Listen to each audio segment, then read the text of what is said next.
My son turned 7 last weekend. We rented a bouncy castle, grilled hot dogs, and decorated the backyard with balloons. Everything looked perfect. But by the end of that day, my brother wasn't speaking to me. My wife was in tears. And my son? He saw a side of our family I wish he never had to. I thought it was going to be a simple party, but one unexpected guest and one careless comment turned it into the day everything came out. And once the truth was said out loud, we couldn't take it back. My name is David. I'm 36, I'm a mechanic by trade and a dad by choice. My son, Leo, had been counting down to his birthday for months. Every night, he asked if the bouncy castle was confirmed.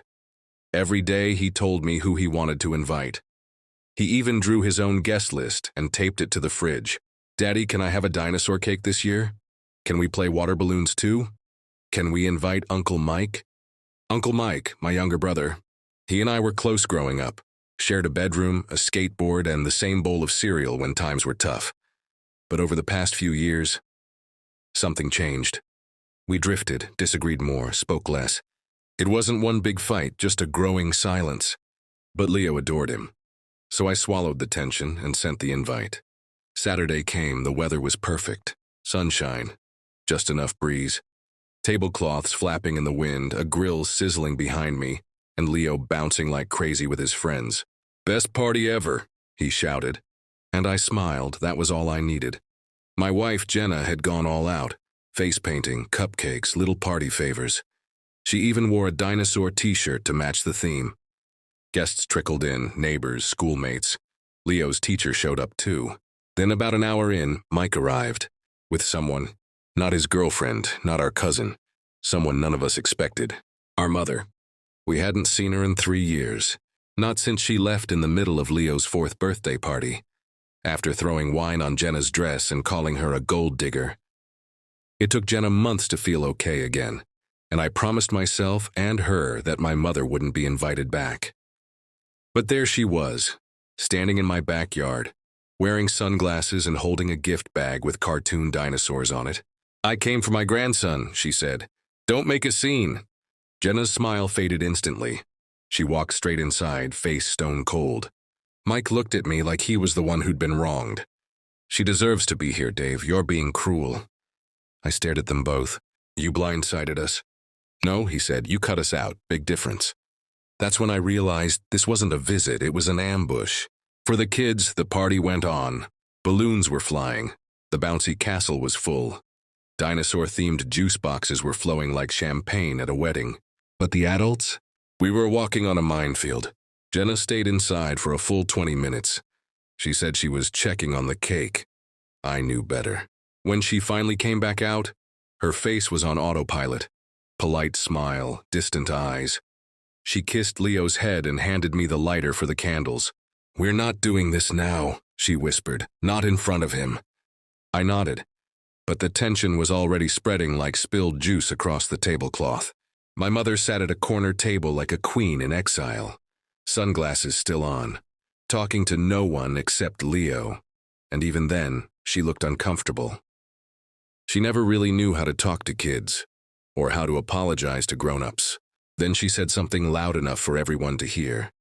"I'm just glad to see my grandson again, even if I have to crash my own family's party." Several heads turned. Mike sipped his drink, pretending not to hear.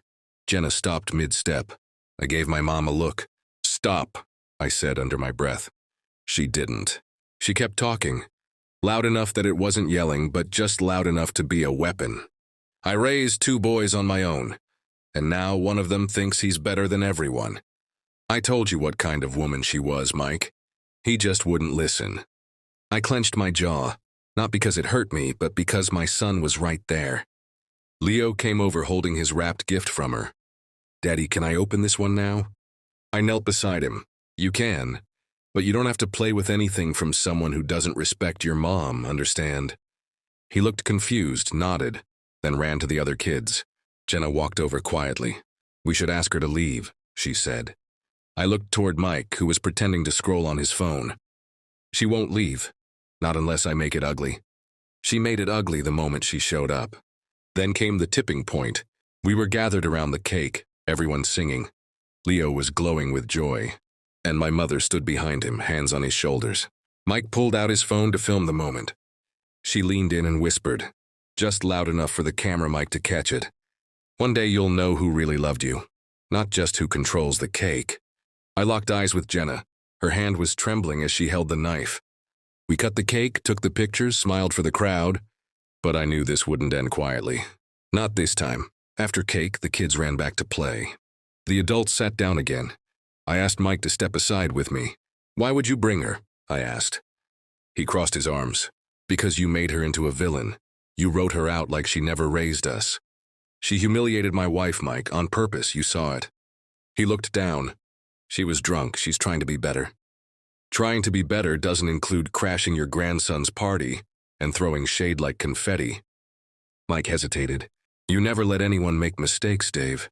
You hold on to grudges like they're gold." I shook my head. "No, I protect the people I love. You used to do that too." That's when he dropped the real bomb. "She's sick, Dave." I paused. "What do you mean?" "Liver failure. She might need a transplant. She didn't want to tell you unless she saw Leo one more time." Silence. "You brought her here to soften me up." "No, I brought her here because she begged, and because you wouldn't have said yes." I looked over at her, still sitting, still holding her phone like it was a shield. I thought about everything. How she wasn't there when Leo was born. How she made Jenna cry. How she always made love conditional, like it was something you had to earn with loyalty or silence. And now she was asking for mine. Jenna came over. "We need to go," she said. "Leo's asking why you're upset." I turned to Mike. "She can stay until the kids leave. After that she goes, no speeches, no scenes. And if she says no, then I'll make it really uncomfortable." The sun dipped lower. The kids were starting to leave one by one. Cupcakes packed in paper bags, juice boxes half empty. Leo saying goodbye like it was the best day of his life. I wish it had been. Mike was helping fold up chairs. Jenna was inside cleaning the cake knife, still rattled but keeping it together for Leo. And my mother? She stayed seated, didn't move, didn't help. Just scrolled her phone with one hand and held the crumpled gift bag with the other. I finally walked up to her.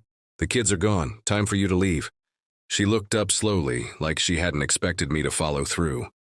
"You're still so cold," she said, "even now." "I'm consistent. There's a difference." "Mike told you, didn't he?" "Yeah, he told me. You're sick." She nodded. "I don't want anything from you, just to know my grandson." I stared at her. "You had 3 years to reach out. A card, a call, anything. Instead, you wait until you're dying and force your way into a child's memory." She flinched but didn't deny it. Mike came over and tried to mediate. "Come on, Dave. She came. She didn't scream. She didn't start anything." She didn't have to. She implied her way through half the party. She turned Leo's cake into a subtle attack on Jenna. My mom finally raised her voice. "Jenna turned you against me." "No," I snapped. "You did that all by yourself." I stepped closer. "You made your choices. You made your mess. And for years we cleaned it up behind you. Now you want to rewrite it all with a gift bag and a diagnosis." She didn't answer. "You want to say goodbye to Leo? You write a letter, a real one, and if he wants to read it when he's old enough, he will. But you don't get to hijack his memories just because you're running out of time." Then she said something that will always stick with me. "You'll regret this. You'll remember this conversation when you're the one being shut out." I took a deep breath. Maybe I will. But at least my son won't remember crying into a pillow after being called a mistake. Mike stepped in. "I'll take her home," he said. "No," I replied. "She doesn't need a ride, she needs accountability, and if that's too much to ask, you're part of the problem." She finally stood, tight-lipped, eyes glassy. She looked at me like I was the villain in her story. "Goodbye, David." "Goodbye, Mom."